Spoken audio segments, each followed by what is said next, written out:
7:40 de la mañana. Seguimos con Sergio Sánchez, concejal del municipio Santiago Mariño del estado Aragua. Concejal, ¿cómo incentivar el aparato productivo cuando vemos medidas como, por ejemplo, seguir importando alimentos para distribuir los CLAP?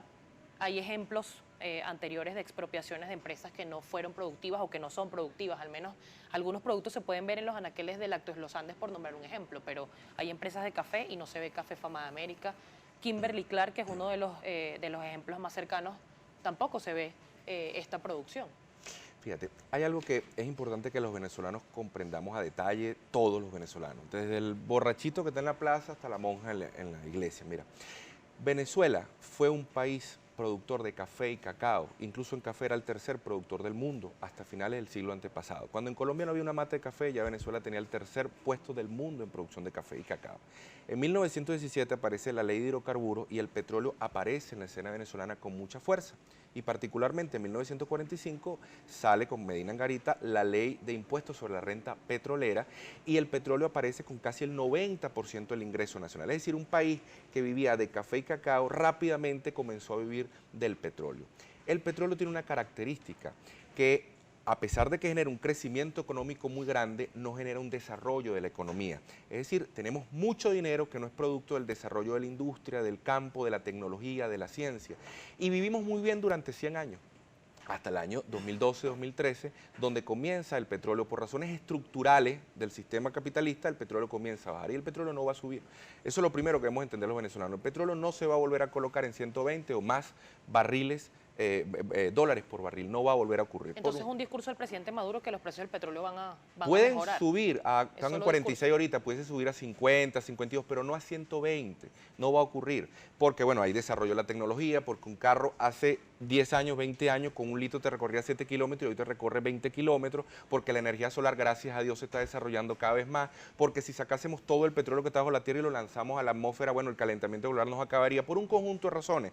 El petróleo está llegando a su azimut, a su límite, que los estudiosos plantean que en 15 años, 20 años llega a ese punto final y comienza a bajar. Entonces, Venezuela debe aprender a vivir y debe construir una economía que no se base en la renta petrolera. Y ese es el gran reto que tenemos todos, tibios, troyanos, tienen los chavistas, los opositores, los niní, todos. No podemos seguir aspirando que el gobierno a través de la renta petrolera resuelva todo. Necesitamos producir. De la renta petrolera, porque claro, no se durante 100 años, durante tiempos de revolución. Por la siguiente razón, no solo durante los tiempos de revolución, durante 100 años, fíjate, si yo voy a producir café, como venía produciendo durante 200 años, y de repente por esa inyección de dólares se revaloriza el bolívar es una moneda fuerte, no producto del desarrollo, sino producto de la renta, y los sueldos de todos los venezolanos suben, entonces el precio del café, producirlo en Venezuela es mucho más caro que producirlo en otra parte, entonces comenzamos a matar el aparato productivo. Fíjate, Sosa Pietri fue presidente de PDVSA, y desde PDVSA él montó la fábrica constructora nacional de válvulas. Él hacía válvulas petroleras hasta que se dio cuenta que era más barato traerlas de China, troquelarle donde decía hecho en China y ponerle hecho en Venezuela. Y eso ocurrió con muchos productores en Venezuela. Era más barato, hasta hace poco, comprarlo afuera y venderlo aquí adentro. Hoy, por la caída de los precios del petróleo, estamos obligados a producir y es posible producir en Venezuela.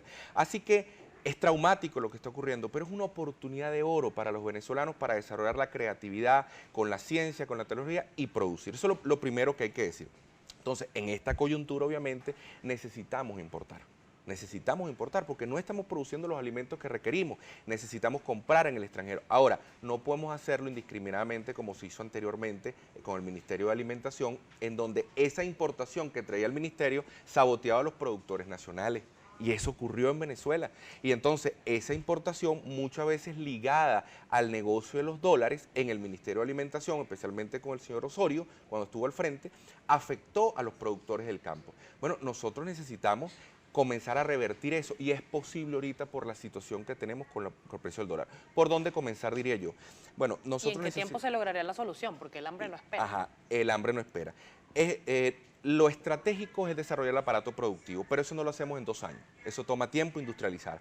Lo coyuntural es que nosotros necesitamos activar la empresa petrolera. ¿Y por qué la empresa petrolera? Porque tenemos una infraestructura petrolera gigante, tenemos cientos y cientos de pozos parados por precisamente esta falta de inversión. Y en muy corto plazo nosotros pudiésemos activar una cantidad de pozos petroleros, poner a punto la industria para subir de los 2 millones, un poquito más de barriles que tenemos, a los 3 millones, quizá en 2 años, 3 años poder hacerlo. Eso nos permitiría, primero, estabilizar la economía, que es fundamental estabilizarla para no seguir cayendo y no siga aumentando la inflación. En segundo lugar, generar un fondo para la inversión en producción. Ahora, la inversión en producción exige, por ejemplo, la inversión en energía, porque si nosotros generamos más fábricas, ¿dónde sacamos la energía eléctrica para mover esa fábrica? Necesitamos carreteras, necesitamos terminar los ferrocarriles para abaratar los fletes, necesitamos infraestructura en términos generales. Pero también, ¿eso se puede lograr con este mismo gobierno o tiene que haber un cambio de gobierno? Eso lo puede lograr cualquier gobierno que entienda la necesidad de, uno, activar, recomponer la industria petrolera. Y eso implica, la industria petrolera tiene que concentrarse en el negocio petrolero. Cuando teníamos el barril a $120, podíamos darnos el lujo de controlar toda la cadena. Y eso lo dijo, esto no lo estoy diciendo serio, lo dijo Eulogio del Pino. Eulogio del Pino dijo, no tenemos los recursos ahorita para que la industria petrolera tenga además PDVSA agrícola, PDVSA construcción, PDVSA barcaza. Tenemos que concentrar los recursos en la industria petrolera para poder subir la producción petrolera sin ningún problema, y con la OPEP no vamos a tener ningún inconveniente porque tenemos 290.000 millones de barriles en reserva. Concejal, hay mucha participación, muchas preguntas para usted a través de nuestra cuenta en Twitter, @primerapágina, pero se las va a presentar de inmediato Gabriel López. Efectivamente, Stanif, concejal, un gusto que esté la mañana de hoy con nosotros acá en Globovisión en Primera Página. Iniciamos el recorrido por los comentarios de la audiencia con un usuario que se identifica como @BolívarDivisa y le pregunta, concejal, si el gobierno decretara no ir más a elecciones en el año 2017-2018 por la crisis, ¿qué mensaje cree le enviaría al pueblo?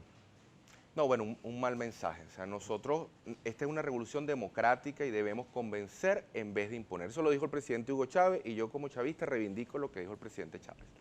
Daniel Mena le comenta lo siguiente, concejal. La educación en Venezuela siempre ha sido gratuita, al igual que la salud. El gobierno obliga a usar clínicas privadas porque los hospitales no sirven. Sí, pero la educación gratuita estaba limitada a un porcentaje muy pequeño. Hay que reivindicar todos los avances que tuvimos con las misiones en la educación en Venezuela. En segundo lugar, efectivamente, esta crisis está afectando el sistema de salud y esas son parte de las razones por las cuales debemos activar la industria petrolera y debemos activar el campo para lograr bajar esta crisis en el sistema hospitalario. Carmen Toro le pregunta, ¿qué opina usted sobre el hecho de que los diputados del PSV no asisten a la Asamblea Nacional? ¿No es este un desacato a la Constitución Nacional? ¿No deberían entonces cobrar? Bueno, fíjate, los diputados, tanto del chavismo como la oposición, en diferentes momentos han asistido, han desasistido, de acuerdo a su táctica política que tengan. Yo de verdad eso lo respeto. Escribe el usuario que se llama @saborfeliz y le pregunta, concejal, usted dice que el próximo paso para concretar el socialismo es seguir expropiando. ¿Puede explicarlo? No, yo dije que si estuviésemos en una situación ofensiva, ese sería el siguiente paso, pero estamos en una situación defensiva, estamos obligados a reencontrarnos como venezolanos y eso exige el respeto de unos y otros a pesar de nuestras diferencias. No tenemos otro camino sino reencontrarnos. Esas mesas que está haciendo el gobierno con los empresarios son correctas. Necesitamos en este momento inversión privada y lo está diciendo un socialista. En este momento el gobierno no tiene para hacer las inversiones. Necesitamos el sector privado para invertir y eso exige el respeto y encontrarnos entre todos. Vamos a finalizar, concejal, los comentarios que nos llegan. Con 2 tweets los leemos al unísono para que usted nos dé una respuesta. Tomás Peñalosa le dice, felicito al concejal por su gallardía, pero no ha recibido amenazas por ser ahora independiente. Y el señor Leo Quintero le dice, el gobierno violó la Constitución al no garantizar al pueblo acceso a artículos de primera necesidad porque no declaran al gobierno en desacato. Bueno, cada vez que uno en política trate de hacer las cosas de forma correcta, las personas que no están de acuerdo con eso lo van a atacar y uno asume el riesgo. Ese es el riesgo. En este momento yo como independiente llevo palo de sectores dogmáticos del PSUV y llevo palo de la oposición. Ahora, esa es mi verdad, yo estoy haciendo el ejercicio político que tenemos que hacer todos los ciudadanos, decir la verdad, yo no estoy conspirando, yo no estoy haciendo nada absolutamente ilegal. Concejal, lamentablemente tengo que despedir la entrevista y rápidamente quería consultar su opinión sobre lo que han dicho varios entes internacionales, varias organizaciones. El último pronunciamiento lo hizo el Congreso de Estados Unidos. Una de las peticiones es la apertura de este canal humanitario para alimentos y medicinas. Por complejo político el gobierno no lo hace. ¿O hay otra razón? Bueno, hay razones políticas por las cuales el gobierno no lo hace. Reconocer eso implicaría reconocer que en Venezuela hay una hambruna y una hambruna, bueno, tiene unas características particulares que a mi entender no es lo que está ocurriendo. Aquí hay hambre, pero no hambruna. Pero creo que se desviaría el debate si entramos ahí.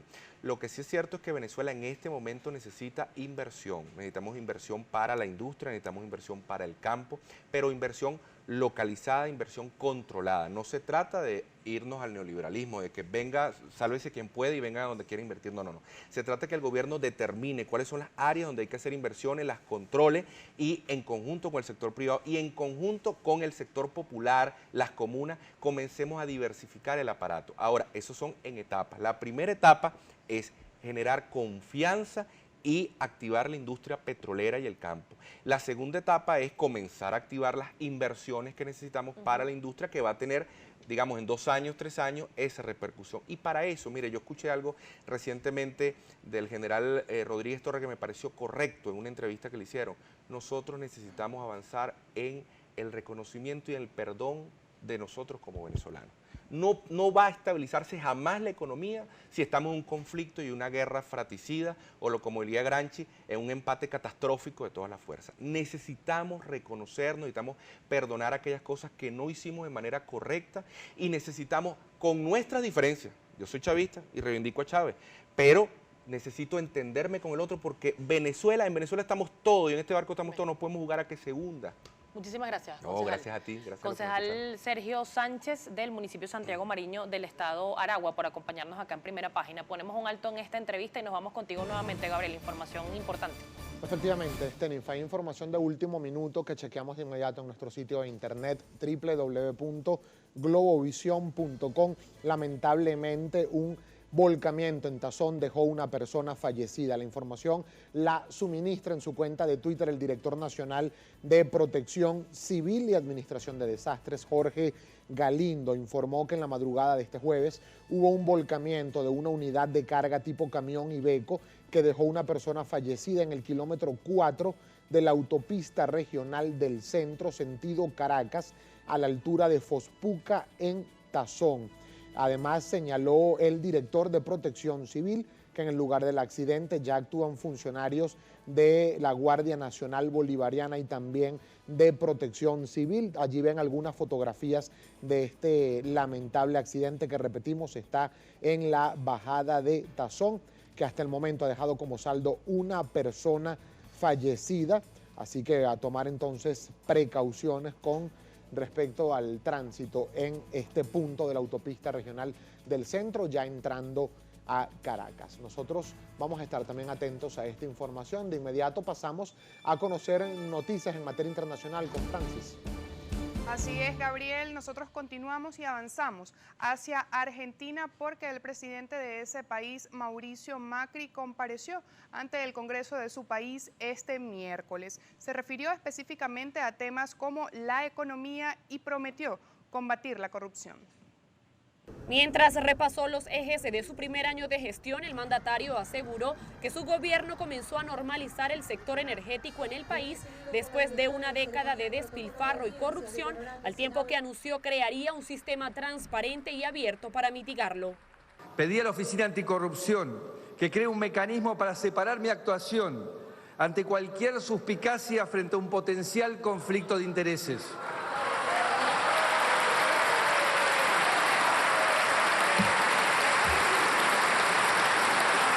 Quiero que todo sea transparente y abierto y que nadie dude las decisiones que toma este presidente. Cabe destacar que la intervención del jefe de Estado argentino ocurre horas más tarde de haberse iniciado una nueva investigación contra este por los supuestos de delitos de asociación ilícita, negociaciones incompatibles, defraudación contra la administración pública y tráfico de influencias al otorgar rutas aéreas a la línea colombiana Avianca, presuntamente vinculada al Grupo Macri. Por otra parte, el jefe de Estado argentino pidió, al igual que lo hizo el 1 de marzo de 2016, esclarecer la muerte del fiscal Alberto Nisman. Caterine Fernández, Globovisión. A las 7:54 nos corresponde hacer una nueva pausa en Primera Página. Recuerde que puede escribirnos a través de nuestra cuenta en Twitter, @primerapágina.